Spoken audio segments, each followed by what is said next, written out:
ನೀವೊಬ್ಬರು ಒಳ್ಳೆ ಡಾನ್ಸರ್ ಆಗಬೇಕು ಅಂದರೆ ವೆರಿ ಇಂಪಾರ್ಟೆಂಟ್ 4 ಕಂಪೋನೆಂಟ್ಸ್ಗಳು ಮಸ್ಟ್ ಆ್ಯಂಡ್ ಶುಡ್ ವರ್ಕ್ ಆಗಲೇಬೇಕು. ನೃತ್ಯ ಕಲೆ ಸಂಸ್ಕೃತಿ ಬಗ್ಗೆ ಆಸಕ್ತಿ ಇರೋರು ತಪ್ಪದೆ ಈ ವಿಡಿಯೋನ ಕೊನೆಯವರೆಗೂ ವೀಕ್ಷಿಸಿ. ಆ ಕಂಪೋನೆಂಟ್ಗಳು ಯಾವುದು ಅನ್ನೋದ್ರ ಬಗ್ಗೆ ಹೇಗೆ ಉಪಯುಕ್ತ ಅಂತ ಹೇಳಿದ್ರ ಬಗ್ಗೆ ನಾನು ಈ ವಿಡಿಯೋದಲ್ಲಿ ಹೇಳ್ತಾ ಹೋಗ್ತೀನಿ. ವೀಕ್ಷಕರೇ, ಕೊನೆಯವರೆಗೂ ಈ ವಿಡಿಯೋನ ತಪ್ಪದೆ ವೀಕ್ಷಣೆ ಮಾಡಿ. ಎಲ್ಲ ಕೇಳಲಿ ಎಂದು ನಾನು ಹಾಡುವುದಿಲ್ಲ, ಹಾಡುವುದು ಅನಿವಾರ್ಯ, ಕರ್ಮ ನನಗೆ. ಭರತನಾಟ್ಯ ಶಾಸ್ತ್ರ ಅನ್ನೋದು ಒಂದು ಭಾರತೀಯ ಪಾರಂಪರಿಕ ಒಂದು ಸಂಪೂರ್ಣ ಶಾಸ್ತ್ರೀಯ ಕಲೆ. ಭರತನಾಟ್ಯ ಅನ್ನೋದೊಂದು ನಾಟ್ಯಕ್ಕೋಸ್ಕರವಾಗಿ ನಾಟ್ಯ ಮಾಡುವಂಥ ಒಂದು ನೃತ್ಯ ಪ್ರಕಾರ ಅಲ್ಲ. ಇದನ್ನು ಶಾಸ್ತ್ರೀಯವಾಗಿ ಎಷ್ಟು ಬಾಲ್ಯದಿಂದ ಇದನ್ನು ನೀವು ಅಭ್ಯಾಸ ಮಾಡ್ತೀರೋ ಅಷ್ಟು ನಿಮಗೆ ಒಲಿಯುತ್ತಾ ಹೋಗುತ್ತೆ.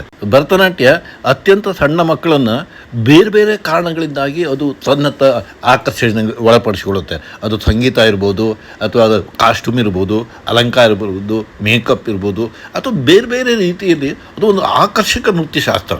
ಭರತನಾಟ್ಯ ಕಲಿಯೋದು ಅನ್ನೋದರ ಅರ್ಥ ಬರೀ ಡಾನ್ಸನ್ನು ಕಲಿಯೋದಲ್ಲ, ಒಂದು ಡಾನ್ಸ್ ಫಾರ್ಮನ್ನು ಕಲಿಯೋದಲ್ಲ, ಅದರಲ್ಲಿರೋ ನಾಲೆಡ್ಜನ್ನು ಹಿಡಿಬೇಕು. ಆ ನಾಲೆಡ್ಜನ್ನು ಹೇಗೆ ತಿಳ್ಕೊಬೇಕು ಅನ್ನೋದೇ ಬಹಳ ಮುಖ್ಯ. ಯಾಕಂದರೆ ಎಷ್ಟೋ ಸರಿ ಡಾನ್ಸ್ ಹೇಳ್ಕೊಟ್ಬಿಡ್ತೀವಿ, ಆದರೆ ನಾಲೆಡ್ಜನ್ನು ನಾವು ಕಲಿಸೋದೇ ಇಲ್ಲ.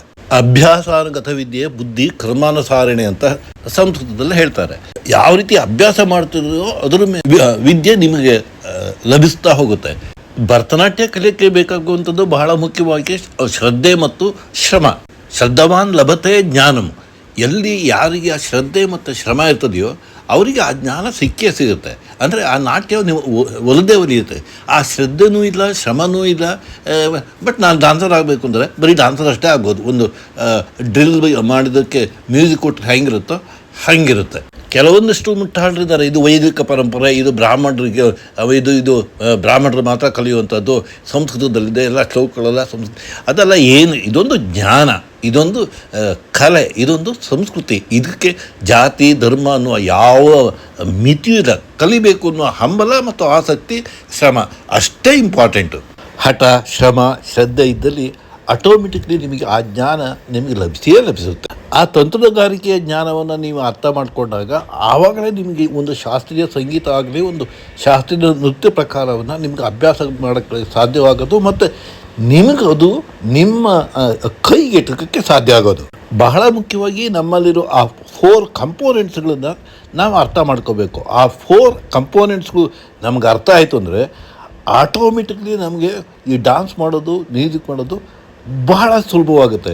ಆದರೆ 4 ಕಂಪೋನೆಂಟ್ಸನ್ನು ಅದನ್ನು ಅರ್ಥ ಮಾಡೋದಕ್ಕೋದು ಹೇಗೆ ಅದನ್ನು ನಾವು ತಿಳ್ಕೋಬೇಕು. ನನಗನ್ಸುತ್ತೆ ಮೆಟೀರಿಯಲಿಸ್ಟಿಕ್ ಎಜುಕೇಷನ್ ಸಿಸ್ಟಮ್ನಲ್ಲಿ ನಾವು ಕೆಲವಷ್ಟನ್ನು ಕಳ್ಕೊಂಬಿಟ್ಟಿದ್ದೀವಿ. ಈ 4 ಕಂಪೋನೆಂಟ್ಸ್ಗಳು ನಮಗೆ ಗೊತ್ತಾಗಲಿಲ್ಲ ಅಂತಂದರೆ ಅದನ್ನು ನಮ್ಮ ನಾಲೆಡ್ಜ್ ಭಂಡಾರ ಮತ್ತು ನಮ್ಮ ಸಂಸ್ಕೃತಿ ಮತ್ತು ನಮ್ಮ ಪರಂಪರೆಯ ಇದು ಇರೋದೇ ಈ ಬೇಸಿಸ್ ಮೇಲೆ. ಇದು ಸೈಕಾಲಜಿ. ಇದು ನಾಟ್ಯಶಾಸ್ತ್ರ ಹುಟ್ಕೊಂಡಿದ್ದೆ ಹಾಗೆ ನೋಡಿದರೆ ಜೀವ, ಜ್ಞಾನ, ಆರೋಗ್ಯ, ಯೋಗ, ಹಾಗೆ ನಾಲೆಡ್ಜ್ ಬೇಸಿಸ್ ಮೇಲೆ ಅದರ ಮುಖಾಂತರ ನಮ್ಮ ಪರಂಪರೆ ಅಥವಾ ನಮ್ಮ ಪುರಾಣಗಳು ಇವುಗಳನ್ನು ಹೇಳುವಂಥದ್ದೇ ಮೂಲತಃ ಈ ನಾಟ್ಯಶಾಸ್ತ್ರದ ಆಶಯ. ಅದು ಏನು ಮಾಡ್ತವೆ, ಅದರಿಂದ ನಿಮಗೆ ಇದರ ಲಾಭ ಏನು ಅಂತ ನೀವು ಯಾವಾಗ ಅರ್ಥ ಮಾಡ್ಕೋತೀರಿ. ನಾಟ್ಯಶಾಸ್ತ್ರ ಅನ್ನುವಂಥದ್ದು ಜೀವನದಿಂದ ಬೇರೆ ಆದ ವಿಷಯ ಅಲ್ಲ. ಅದು ಜೀವನದ ಜೊತೆಗೆ ಸೇರಿಕೊಂಡಿರುವಂಥದ್ದು, ಅಥವಾ ಜೀವನ ಅದ್ರ ಜೊತೆಗೆ ಸೇರಿಕೊಂಡಿರುವಂಥದ್ದು. ಆಸಕ್ತಿಯಿಂದ ಅಭ್ಯಾಸ, ಅಭ್ಯಾಸದಿಂದ ಅನುಭವ, ಅನುಭವದಿಂದ ಜ್ಞಾನ, ಜ್ಞಾನದ ಫಲವೇ ನಿಮಗೆ ರಿಸಲ್ಟ್.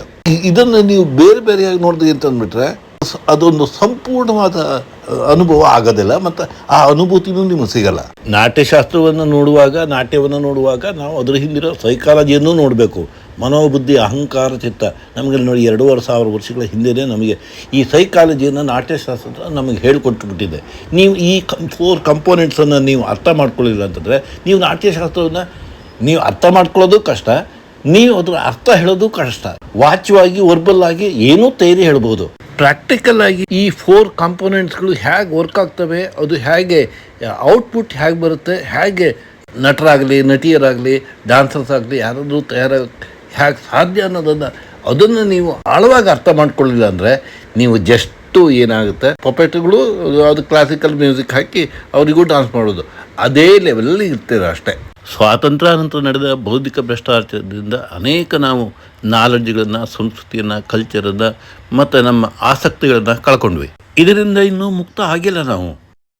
ಮಿತ್ರರೇ, ಈ ವಿಡಿಯೋದ ಬಗ್ಗೆ ನಿಮಗೇನು ಅನಿಸುತ್ತೆ? ನಿಮ್ಮ ಅನಿಸಿಕೆ, ಅಭಿಪ್ರಾಯಗಳನ್ನ ತಪ್ಪದೆ ನಮ್ಮ ಕಾಮೆಂಟ್ ಬಾಕ್ಸ್ನಲ್ಲಿ ಹಾಕಿ. ಥ್ಯಾಂಕ್ ಯು, ಧನ್ಯವಾದಗಳು.